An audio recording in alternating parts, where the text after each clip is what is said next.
राम राम सभी को। रामचरितमानस का पहला अध्याय। उदासीन अरि मीत हित सुनह जरहि खल रीति जानी पानी जुग जोरी जन बिनती करई सप्रीत। इसका तात्पर्य है, दुष्टों की यह रीति है कि वो उदासीन शत्रु अथवा मित्र किसी का भी हित सुनकर जलते हैं। या जानकर दोनों हाथ जोड़कर या जन प्रेम पूर्वक उनसे विनय करता है। मैं अपनी दिशि कीन निहोरा तीन निज और न लाऊं भोरा। वयस पाली आही अति अनुरागा होई निर्मिष कभू की गागा। इसका तात्पर्य है, मैंने अपनी ओर से विनती की है परंतु वो अपने से कभी नहीं चूकते। कौओं को बड़े प्रेम से पालिए परंतु वे क्या कभी मांस के त्यागी हो सकते हैं। बंधु संत असजन चरना दुखप्रद उभय बीज कछु बरना। बिछुरत एक प्राण हरि लेही मिलत एक दुख दारुण देही। इसका तात्पर्य है, अब मैं संत और असंत दोनों के चरणों की वंदना करता हूँ। दोनों ही दुख देने वाले हैं परंतु उनमें कुछ अंतर कहा गया है। वह अंतर यह है कि एक तो बिछुड़ते समय प्राण हर लेते हैं और दूसरे मिलते हैं तब दारुण लोग दुख देते हैं। अर्थात संतों का बिछुड़ना मरने के समान दुखदायी होता है और असंतों का मिलना।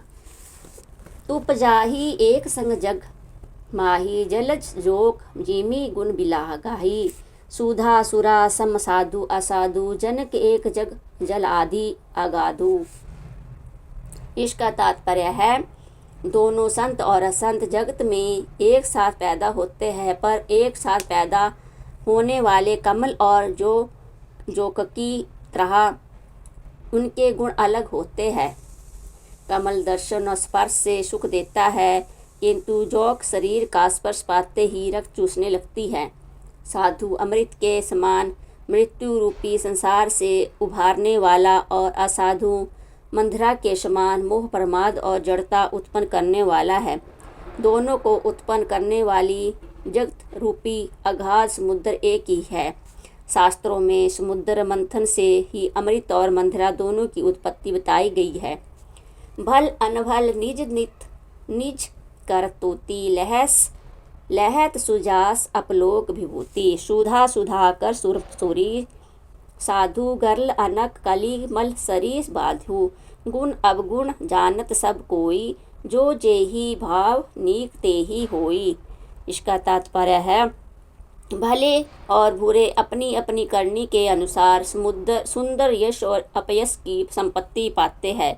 अमृत चंद्रमा गंगा जी और साधु एवं विष अग्नि कलयुग के पापों की नदी अर्थात कर्मानाश और हिंसा करने वाले व्याध।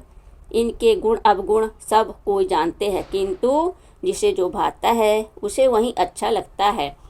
भालो भलाई पई लहाई लहाई निचाही नीचू। सुधा सराही अमरता गर्ल सरही माचू।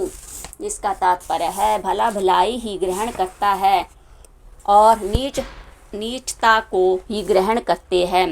अमृत की सराहना अमर करने में होती है और विष की मारने में। खल अघ अगुण साधु गुण गाहा अभय अपार उद आदि अवगाहा। तेहि ते कछु गुण दोष बखाने संग्रह त्याग ना बिन पहचाने। इसका तात्पर्य है, दुष्टों के पापों और अवगुणों की और साधुओं के गुणों की कथाएं दोनों ही अपार और अथाह समुद्र है। इसी से कुछ गुण और दोषों का वर्णन किया गया है क्योंकि बिना पहचाने उनका ग्रहण या त्याग नहीं हो सकता। भल्यो पहुँच सब विधि उपजाए गनि गुण दोष वेद बिलगाए। कही की वेद इतिहास पुराना विधि प्रापंचु गुण अवगुण साना। इसका तात्पर्य है, भले बुरे सभी ब्राह्मण के पैदा किए हुए हैं पर गुण और दोषों को विचार कर वेदों ने उनको अलग अलग कर दिया है। वेद इतिहास और पुराण कहते हैं कि ब्रह्मा की या सृष्टि गुण अवगुणों से सनी हुई है।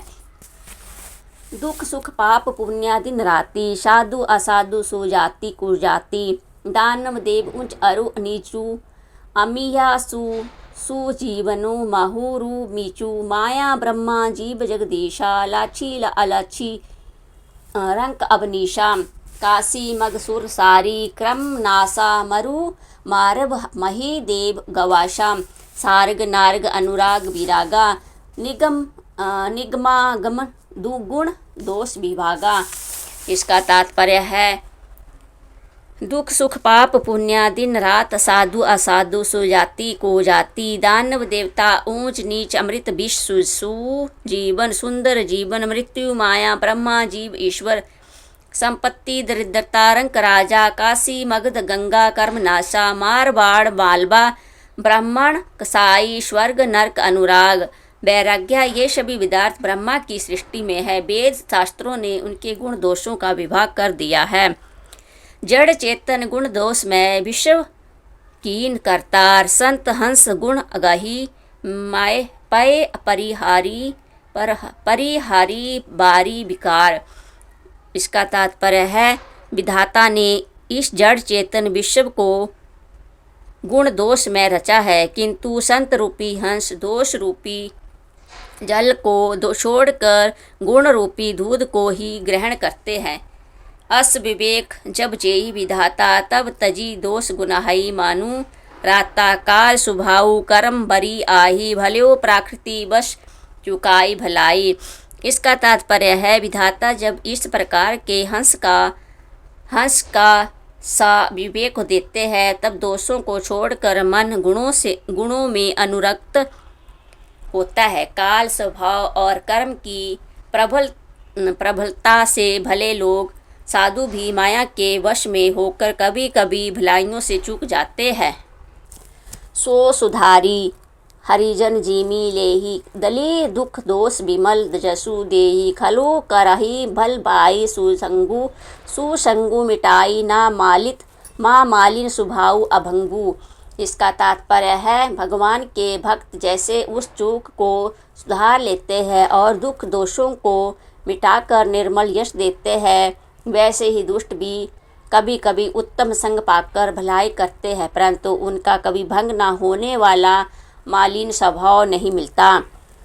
लखी सुभेश जग बच्चक जेऊं, बेश प्रताप पूजी आही तेहूं, उग्राही अंत ना होई निभाऊं, काल नेमी जीमी रावण राहू। इसका तात्पर्य है जो वेशधारी ठग है उन्हें भी अच्छा साधुका सा प्रेम वेश बनाए देखकर वेश के प्रताप से जगत पूछता है, परंतु एक न एक दिन वो चौड़े आ ही जाते हैं, अंत तक उनका कपट नहीं निभता। जैसे काल ने नेमी रावण और राहु का हाल हुआ किए हूँ कवेशु साधु सन मानू, जिमी जंग जमवंत हनुमानु, हानि कुसंग सुसंगति लाहू, लोक हूँ वेद विदित सब काहू। बुरा वेश बना लेने पर भी साधु का समान ही होता है, जैसे जगत में जम्भवान और हनुमान जी का हुआ। बुरे संग से हानि और अच्छे संग से लाभ होता है। यह बात लोक और वेद में और सभी लोग इसको जानते हैं। गगन चढ़ाई रज पावन प्रसंगा, कींचाही मिलाही नीच जल संगा, साधु असाधु सदन सुख सारी, सुमिराही राम देही गानी गारी। इसका तात्पर्य है पवन के संग से धूल आकाश पर चढ़ जाती है और नीच नीचे की ओर बहने वाले जल के संग से कीचड़ में मिल जाती है।